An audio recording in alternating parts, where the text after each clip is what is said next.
The Atlantic hurricane season closes at the end of the month. At its end, the minds of the Caribbean peoples could finally take some rest. Climate change has made the seas hotter. We witnessed this season storms of record intensity.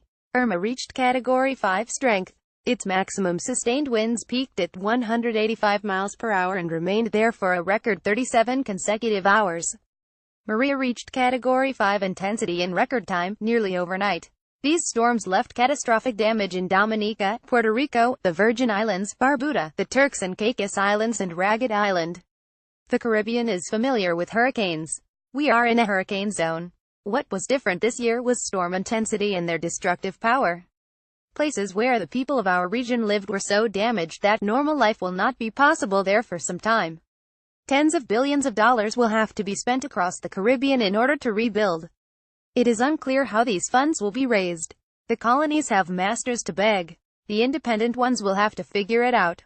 Residents of New Providence were lucky for some time. We were hit directly by a major storm last year for the first time in nearly 90 years. The experience took away the nonchalance too many had on our main island when it comes to hurricanes.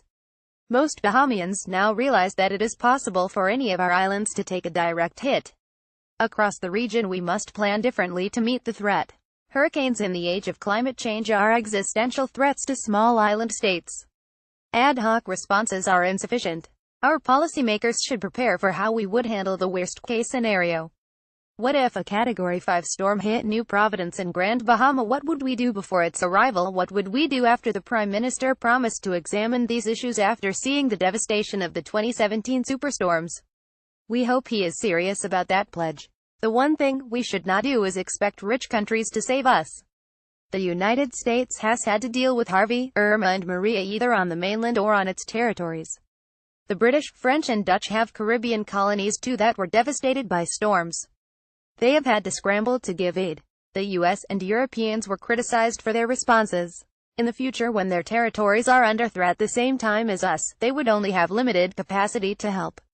Hopefully we are done with storms for the 2017 season and last weekend's bad weather was the last.